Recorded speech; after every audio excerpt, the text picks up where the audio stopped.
সময় নষ্ট করো না, জীবন বদলে ফেলো। তুমি এখন যা করছো সেটাই তোমার ভবিষ্যৎ বানাচ্ছে। আজ যদি তুমি সময় নষ্ট করো, কাল তোমার স্বপ্ন তোমাকেই ছেড়ে যাবে। জীবনে সফল হতে চাও, কিন্তু প্রতিদিন সময় নষ্ট করে ফেলছো মোবাইল, সোশ্যাল মিডিয়া আর অলসতায়।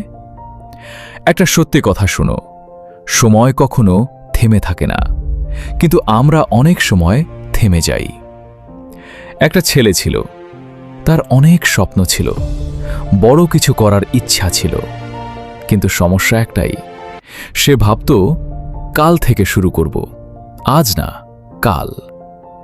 এই কালটা আর কখনো আসে না।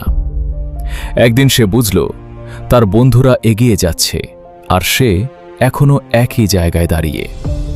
তখন সে নিজের কাছে একটা প্রশ্ন করল, আমি কি সারা জীবন এভাবেই থাকব? সেদিন থেকেই সে বদলে গেল। সে সময়কে গুরুত্ব দিতে শুরু করল, প্রতিদিন একটু একটু করে কাজ করল, আর একদিন সে সেই জায়গায় পৌঁছে গেল যেখানে একসময় সে শুধু স্বপ্ন দেখত। তুমি কি জানো, সফল আর ব্যর্থ মানুষের মধ্যে পার্থক্য খুব ছোট। সফল মানুষ সময়কে কাজে লাগায়, আর ব্যর্থ মানুষ সময়কে নষ্ট করে। আজ তুমি যে সিদ্ধান্ত নিচ্ছ, সেটাই ঠিক করবে তুমি 5 বছর পরে কোথায় থাকবে। তাই এখনই সিদ্ধান্ত নাও, সময় নষ্ট করবে নাকি নিজের জীবন বদলে ফেলবে। মনে রাখো, সময় একবার চলে গেলে আর কখনো ফিরে আসে না।